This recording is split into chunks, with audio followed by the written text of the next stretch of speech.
Monsieur Potter. C'est pourri, gamin. À la boulette. Mon précieux, mon trésor. C'est trop calme.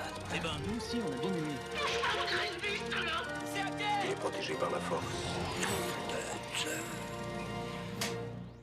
Bonjour à vous, amoureux du 7e art. Ravi de vous retrouver dans Cinéma avec l'émission qui vous dit tout sur les films à l'affiche, rien que pour vous. Et avec moi aujourd'hui, autour de la table des cinéphiles, comme toujours et avec grand plaisir, on retrouve Cécile, Bonsoir. Brigitte et Jérôme. Bienvenue à tous les trois et merci d'être là. Au menu et au sommaire ce soir, on vous propose un top 3 justement des Cinépalaces d'Épinal. Ce qui fonctionne, on vous dit tout. On parlera des films à l'affiche avec entre autres Downton Abbey 2, je crois que je l'ai bien dit, Doctor Strange 2 ou encore Ténor et plein d'autres, vous verrez. Dans les news cette semaine, nous parlerons d'Avatar 2. Ça y est, la première bande-annonce a été dévoilée et ça fait bien plaisir pour les yeux, vous verrez. Et on parlera par contre d'un retour étrange, celui de Arthur et les Minimoys. Je vous en dis plus dans quelques instants puisqu'il y a des images et on va essayer de comprendre ce qui se passe justement dans cet univers. Nous parlerons également dans cette émission de l'actualité cinématographique dans les Vosges, en fin d'émission avec le programme et le menu complet de ce que vous préparent les salles vosgiennes. Et vous allez avoir la possibilité dans l'émission, bien entendu, de gagner vos invitations pour deux, pour vous rendre dans un cinéma de votre choix. Voilà, vous avez le menu, vous avez le programme. Prenez place avec nous autour de la table. Et on débute avec le top 3 des Cinépalaces d'Épinal cette semaine, avec en troisième position Ténor, qui enregistre 179 entrées pour 5 jours d'exploitation. On en parle dans quelques instants. En deuxième position, cette semaine, il passe de la première à la seconde place. C'est Les Animaux Fantastiques, Les Secrets de Dumbledore. 4287 entrées pour 4 semaines d'exploitation. Et enfin, en première position, c'est une nouveauté, Doctor Strange numéro 2. 2251 entrées pour 5 jours d'exploitation. On peut dire que le film cartonne. Et justement, on va débuter avec ce film-là, puisque Cécile et Jérôme sont allés voir ce film pour nous, mise en scène par Sam Raimi, à qui l'on doit entre autres Evil Dead ou encore plus récemment la trilogie de Spider-Man. Cela dit, c'est plus la dernière, hein. C'était la première trilogie Spider-Man qui valait le coup. Alors on va voir si ça vaut le coup justement ce second volet de Stranger Things, studio Marvel bien sûr, hein, qui nous propose ce film, qui nous propose de voyager dans l'inconnu justement du Docteur Strange, avec qui il va avoir l'aide d'anciens et de nouveaux alliés mystérieux qui traversent les réalités hallucinantes et dangereuses du multiverse pour affronter un nouveau adversaire mystérieux. Justement, on découvre tout ça dans la bande-annonce et on en parle ici tout de suite après. Et là...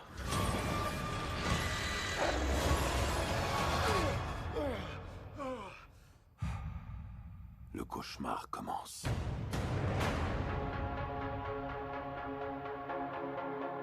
J'ai fait ce que je devais faire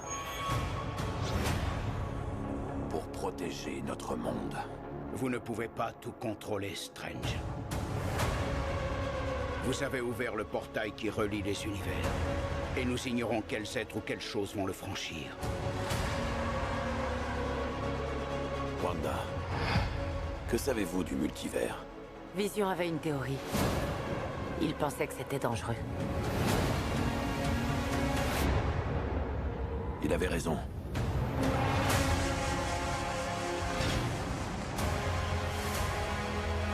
Je suis navré, Steven. Ta profanation de la réalité ne restera pas impunie.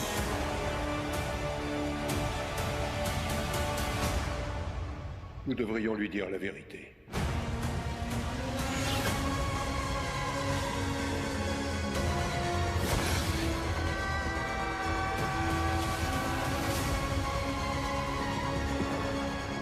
Les choses viennent de t'échapper. Vous enfreignez les règles. Attention! Et vous devenez un héros. Quand je le fais, je deviens l'ennemi.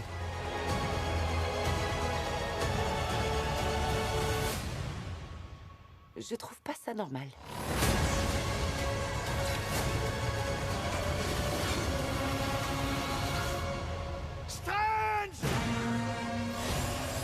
Sam Raimi, donc, qui nous propose le deuxième volet des aventures de Doctor Strange.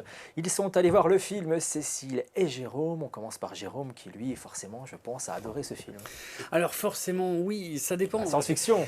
Bien sûr, mais Marvel, mon rapport au film Marvel est compliqué depuis quelques années parce que je trouve qu'on nous prend pour des cornichons, clairement. Ah bon? Oui, avec une réalisation complètement générique, avec des scénarios génériques de plus en plus. Donc ici, j'avais de l'espoir avec le Sam Raimi qui revient effectivement au cinéma de super-héros dont il a un peu initié les codes il y a une vingtaine d'années. Et effectivement, j'ai été séduit par le côté mise en scène de Sam Raimi. On voit qu'il maîtrise le sujet, on sait toujours où on en est, on est moins dans la bouillie d'effets spéciaux qu'on a pu voir dans les films précédents.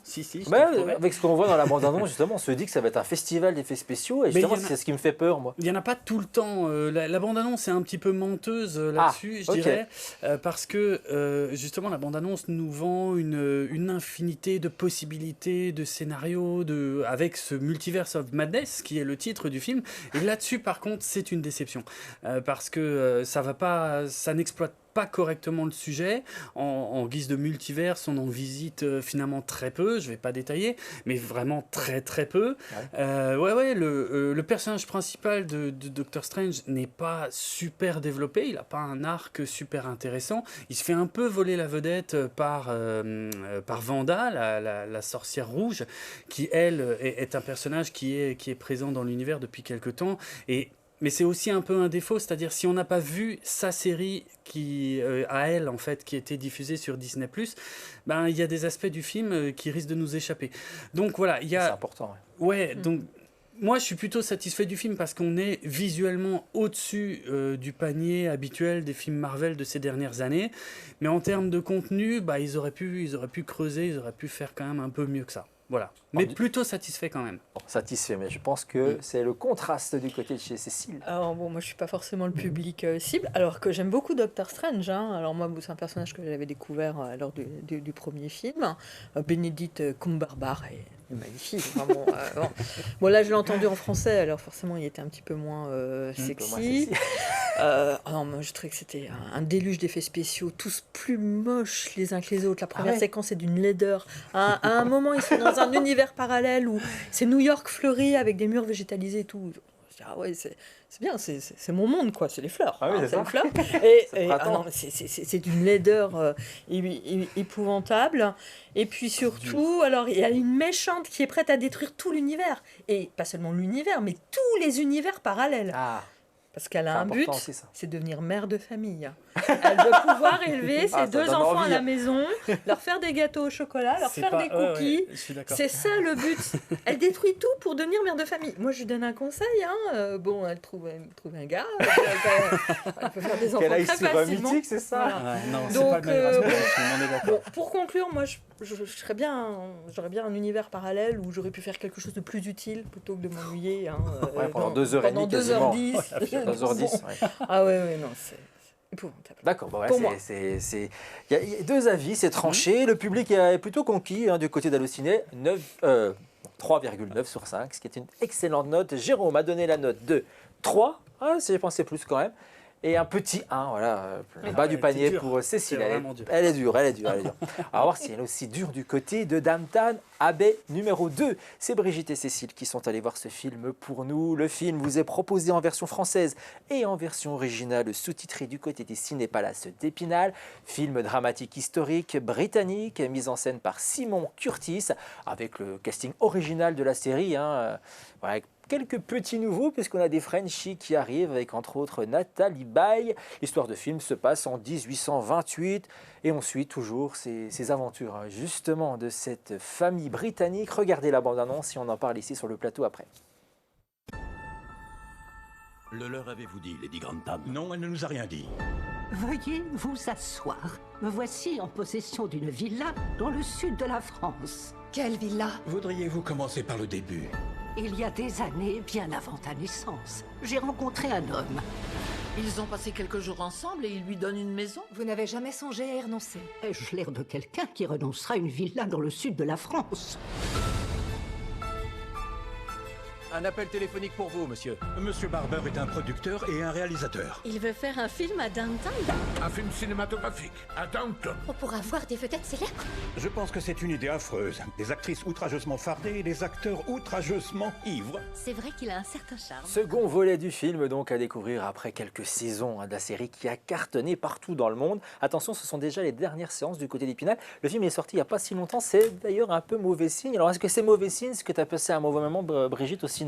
Non, alors c'est exactement ce qu'on attend, c'est-à-dire retrouver cette famille Crowley, ces domestiques. La série nous a abandonnés il y a quelques années déjà maintenant, donc on est content de les retrouver pendant 2 heures, c'est 2 heures de bonheur.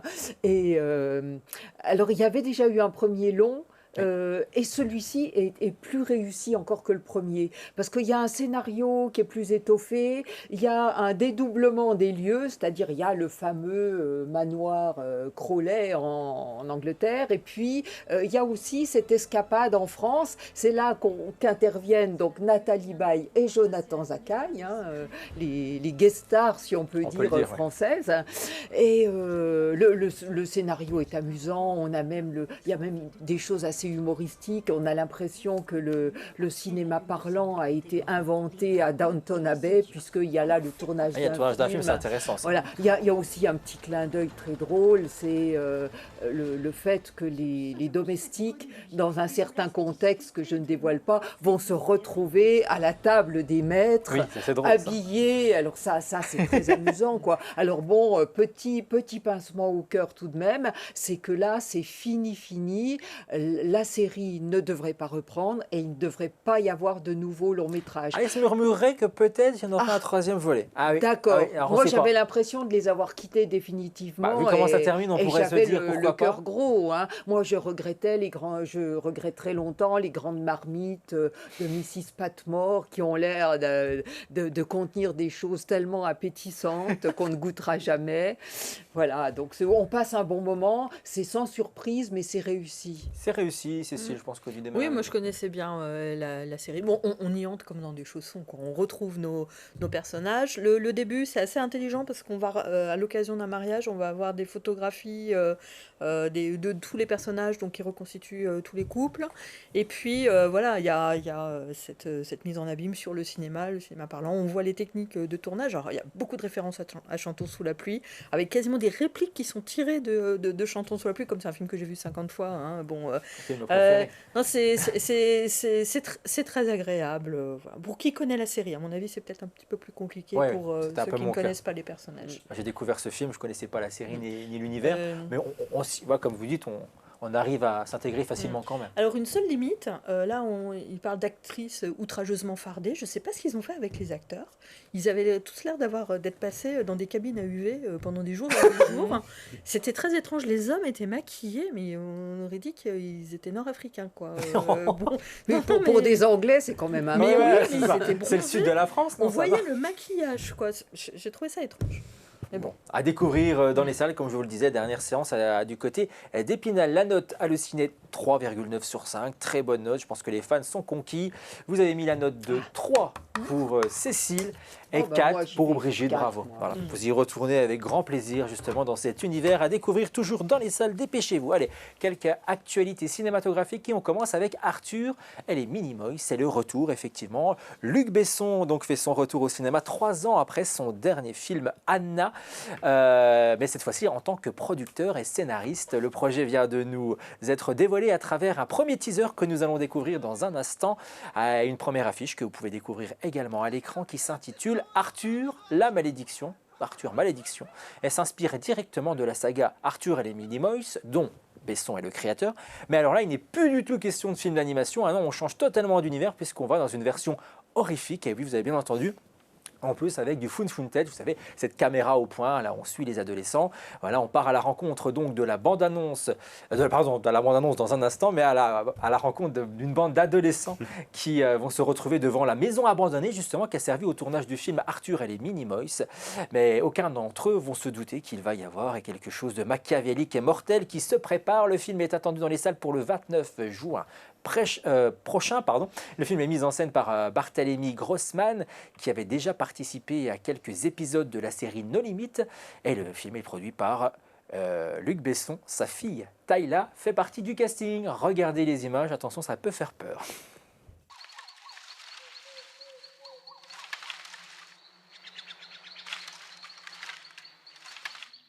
C'est la maison. On l'a trouvée. Ouais les gars, la tête d'homme, on a trouvé la maison Arthur. Venez. Voilà, la tête d'homme. Regardez. Momo.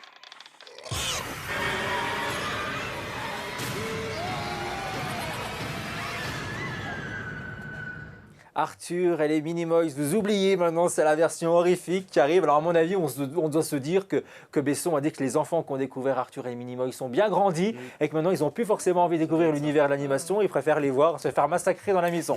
Il a le sens de marketing. Exactement, il a besoin d'argent en ce moment, il faut le dire. Allez, le 4 mai, non, c'est pas le 4 mai, mais les fans ont pu découvrir donc les premières images, justement, oui, devant le film Doctor Strange 2, parce que c'est là que la bande-annonce a été dévoilée pour Avatar 2 qui arrive pour la fin de l'année. Vous allez pouvoir retourner prochainement sur la planète Pandora. Le film sortira le 14 décembre, après moult, report, parce qu'on aurait dû découvrir le film fin 2020, normalement. 2020, normalement. Et là, il arrive fin 2022. Mais on va avoir plein de films, parce qu'il y a déjà 5 films en tout qui devraient venir justement compléter cet univers. Avatar, la voix de l'eau. Regardez ces sublimes images qui viennent d'être dévoilées sur Internet.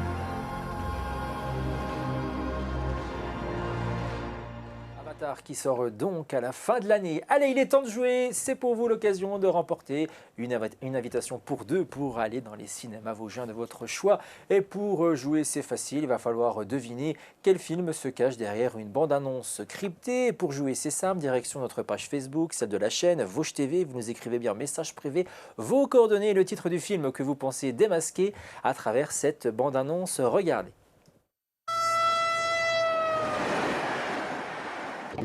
Un champion du monde. Il a une belle tête de vainqueur. Et ben lui, c'est pareil, c'est juste. Plus de controverse. Ah voilà, c'est facile, cette semaine on vous envoie dans les salles, il faut jouer, il faut se précipiter dès maintenant sur notre page Facebook, puisque vous le savez, c'est le premier d'entre vous qui aura été le plus rapide qui remportera donc son invitation pour 2 valable dans son cinéma vosgien préféré. Allez, on continue justement ces films à l'affiche et on s'arrête avec des sans-dents. Alors, on ne parle pas de François Hollande, rien du tout, quoique peut-être, vous allez nous le dire, il y a peut-être un semblant de quelque chose derrière cette comédie française mise en scène par Pascal Rabaté avec un casting très sympa, Yolande Moreau, Gustave Kerven ou encore François Morel. C'est un film donc à découvrir toujours du côté de Remiremont pour quelques dernières séances. Et Jérôme et Cécile sont allés voir le film. On commence avec Jérôme qui a plutôt apprécié. Oui, j'ai bien aimé. Alors c'est un film très particulier puisque il a fait le choix de n'avoir aucun dialogue. Il n'y a jamais un mot intelligible qui est prononcé dans le film. Donc on suit comme ça ces personnages qui vivent sous une décharge, qui volent du cuivre, des choses comme ça, et puis en parallèle des policiers qui enquêtent pour les retrouver. Alors, pour essayer de vous dire pourquoi j'ai aimé cette proposition qui est quand même très spéciale, très radicale, c'est que j'y ai retrouvé plein de choses que j'aime. J'y ai retrouvé le côté très violent, très cru, très trash du cinéma de Dupontel de ses tout débuts, un peu comme Bernie, des choses comme ça, mais aussi le côté très particulier des gens à part de Bruno Dumont, par exemple, dans Petit Quinquin. Et puis j'y ai vu aussi un petit peu du cinéma de Jacques Tati, du côté des policiers. On a un humour absurde, comme ça, sans dialogue intelligible, qui rappelle vraiment Tati. Et donc voilà, moi, c'est un mélange de tout ça qui m'a fait penser que ouais, j'ai apprécié l'expérience. J'ai un petit peu décroché sur la fin, parce que quand même, raconter une histoire sans le moindre dialogue, c'est pas évident. Et sur la fin, à un moment, j'ai un petit peu lâché. Mais pour le côté osé du projet, eh ben, j'ai passé globalement un bon moment. Tu recommandes le film. Ouais. Cécile, par contre, c'est Bon, pas son cas. métrage, moi je suis fleur bleue, de toute façon on voit déjà nos looks. Hein. C'est vrai. Bon. Ça se voit. Alors il a décroché sur la fin du film, moi j'ai décroché dès le début et je suis partie. C'est la deuxième fois dans ma vie que ça arrive, donc j'ai un peu honte. Alors voilà, ça c'est... Alors je sais pas si on voit la bande-annonce à l'écran, mais j'ai vu les références à Tati. Ah oui. Hein. Ah franchement. Alors, le reste, je suis pas du tout le public cible. Oui. Mais on pourrait pas aller au cinéma ensemble avec Jérôme, on pourrait pas voir les mêmes Non, films. ça serait compliqué. Ça serait compliqué. Mais vous allez voir quand même les mêmes films là aujourd'hui. Ouais, c'est vrai. la preuve. Ah bah parce que je me suis alignée sur lui. Ah, ok. Quand il a dit vous qu'il allait êtes voir les sympa. Cendants, je me suis dit, je vais aller voir les Cendants. Non, il faut arrêter. Hein. La prochaine fois, c'est lui qui s'aligne sur Oui, toi. oui. Hein. Ah oui, ça va être intéressant. On n'a pas Généralement, fait ces films-là, un Jérôme. siècle de féminisme pour Oui, remarquer là. C'est vrai. C'est On est vrai. d'accord. Note Allociné, 2,2 sur 5 pour ce long métrage. On peut dire que les spectateurs n'ont pas aimé également. Cécile 1, c'est le Festival de 1 aujourd'hui. Et à Beau 4. Ouais, parce que vraiment, c'est tellement osé, C'est osé, que voilà. Mais il faut apprécier effectivement les expériences cinématographiques. Hein. Je dis pas Là, ça. pour le coup, c'est une vraie expérience. Ah, c'est une expérience complète. Donc à découvrir dans les salles. Allez, autre univers dès maintenant, on part du côté de l'ombre des filles. C'est Brigitte qui nous en parle. Sélection Batafilm du côté d'Épinal, comédie française réalisée par Étienne Comard avec Alex Lutz et Agnès Jaoui. Et on suit donc l'histoire de Luc qui est un chanteur lyrique renommé en pleine crise. Oui, alors en fait, quand on connaît le thème du film et même quand on voit le début du film, on ne peut pas s'empêcher de penser à un film qui s'appelait Un triomphe avec Cadmerade qui est sorti il y a moins d'1 an, il me semble, et qui avait une proposition assez similaire. C'est-à-dire que Cadmerade allait en prison faire travailler du théâtre à des groupes d'hommes et là, Alex Lutz, donc ce chanteur d'opéra, va lui faire travailler des femmes. Bon, ça n'enlève rien au film avec Cadmerade qui était assez réussi, mais celui-ci, à sa manière, l'est aussi. Alors c'est un film sans esbrouffe, très fin dans son traitement. Tout le début, on est très pris par ce... Alors aussi, il y a Alex Lutz, oui. C'est un acteur extraordinaire. Non, mais vraiment... Tu souris parce que tu sais que je le trouve très charmant. Ouais, oui, ça. Mais indépendamment du fait que je lui trouve un certain charme, mettons ça de côté. Ah, mais c'est un très bon acteur, on est tout à fait d'accord. Voilà, sur ça. parce que moi, quand il a joué Guy, par exemple, j'y ai cru tout le temps. Et là, dans le rôle de ce chanteur en pleine crise, son malaise quand il arrive dans les premières scènes où il faut qu'il arrive à se faire accepter, où il s'en prend plein la tête avec ses femmes, on est vraiment dans le truc, quoi. Et voilà, c'est un film sensible, intéressant. On comprend seulement à la fin du film quel est le ressort un petit peu de sa crise personnelle. Non, c'est un film subtil et vraiment, vraiment réussi. Film à découvrir, donc. Oui. Recommandé par Brigitte. 3,5 sur 5 du côté de la note Allociné. Plutôt bonne note, plus de la moitié, vu de la moyenne. 4 sur 5 pour Brigitte. Voilà, bonne note également. Film à découvrir, dernière séance du côté d'Épinal. Également, on passe à Ténor, comédie française dès maintenant. Comédie française réalisée par Claude Zidi Junior avec Michel Larocque et un certain MB14. Je ne sais pas si ça se dit comme ça, mais je pense que c'est ça. Et on suit l'histoire d'Antoine, qui est un jeune banlieusard parisien qui suit des études de comptabilité et qui se retrouve à livrer par hasard, on peut le dire, du côté de, tu vas me le dire, de l'Opéra Garnier. Oui, il livre des sushis. Il livre des sushis. Alors le film, ça vaut quoi? Alors c'est Claude Zidi Junior, le fils de... c'est un feel-good movie avec le schéma narratif tout à fait classique, tout est attendu, ça se laisse voir, il y a peu de cinéma, on va dire, sauf un plan séquence absolument extraordinaire. Et là, Claude Zidi, il a un chef opérateur assez génial. Aucune surprise, ça se laisse voir, quoi. Oui, ça se regarder, c'est mignon, passe un moment sympa. Oui, c'est mignon, mais bon, je m'attendais à beaucoup mieux étant donné les critiques professionnelles. Et Le public est conquis également, 3,8 sur 5 pour la note Allociné. Et bon, puis l'opéra c'est joli. L'opéra c'est joli. Oui, bah oui, ça c'est toujours sympa. Oui, un petit 2. Oh, c'est timide. Aujourd'hui, on visite l'opéra, c'est dur du côté de chez Cécile. Très dur, c'est compliqué le cinéma chez Cécile. On change d'univers également dès maintenant avec Murina, film proposé par la sélection Boîte à films, toujours du côté des ciné des Palaces d'Épinal, proposé en version originale sous-titrée. Film dramatique américain réalisé par Anto Neta Alama Cusijano Vic. Je me l'étais découpé parce que justement c'est assez compliqué à dire, mais je me suis emmêlé les pinceaux. Mais Brigitte a vu le film, elle va nous en parler, ça vaut le coup. Oui, alors déjà un film croate, on n'en voit pas très souvent, qui se passe en Croatie. Donc, alors c'est un film qui a eu la Caméra d'Or à Cannes, donc qui a été remarqué et justement remarqué parce que il est assez original, avec l'histoire d'une adolescence et de son émancipation en quelque sorte, qui se montre assez difficile dans un contexte complètement patriarcal. Et alors, ce qui est très réussi, c'est le contraste entre cet endroit un petit peu magique, le soleil, la mer, tout ça, et puis dès le départ, une atmosphère extrêmement oppressante où cette jeune fille est en fait dans une sorte de prison à ciel ouvert, puisqu'elle est un peu captive de sa famille, elle est loin de tout et elle veut sortir de là, elle veut vivre. Et voilà, c'est toute cette trajectoire qu'on suit avec une sorte de suspense en même temps et une fin assez surprenante. Donc c'est une belle réussite. Belle réussite du côté des spectateurs, 3,8 sur 5 du côté de la note Allociné. Et Brigitte nous donne pour terminer la note de 4 sur 5. Allez, avant de se quitter les amis, vous le savez, quelques événements cinématographiques dans les cinémas vosgiens. Et on commence avec un ciné-débat touché à la terre. C'est proposé du côté des Cinépalaces. Ah non, pas du tout, je dis des bêtises encore une fois. C'est animé par la MRJC. C'est de 14h à 18h30. C'est à découvrir au café des Trois-Rives à Épinal. Et c'est une entrée libre, donc à découvrir. C'est à découvrir, oui c'est ça, pardon. Je me suis emmêlé les pinceaux.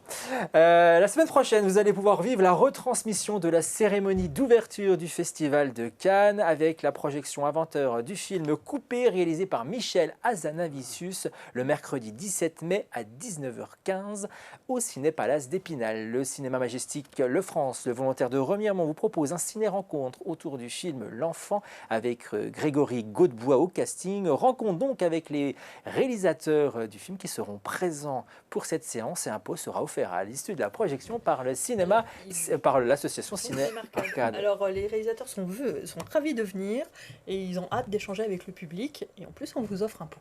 Donc venez nombreux. Venez nombreux le jeudi 12 mai à 20h. Cécile sera là pour vous accueillir. Oui. Et enfin, une avant-première, j'adore ce que vous faites. Ce sera ce dimanche 15 mai à 6h, toujours du côté du Cinépalace, du cinéma de Remiremont. Et enfin, le cinéma L'Entracte à Vanier vous propose un ciné-atelier effets spéciaux sur fond vert autour du film Les Animaux Fantastiques le samedi 21 mai dès 15h. Inscription par mail du cinéma. Dépêchez-vous, ça se remplit rapidement. Voilà, vous avez le programme, le menu, vous avez tout ce qu'il faut. Une belle palette encore. Merci à tous les trois. Merci à vous de nous avoir suivis. On se retrouve très vite. Vous pouvez retrouver cette émission en replay sur notre site vosgetelevision.tv et on se dit à très vite pour un nouveau Cinémag. Merci, bye bye.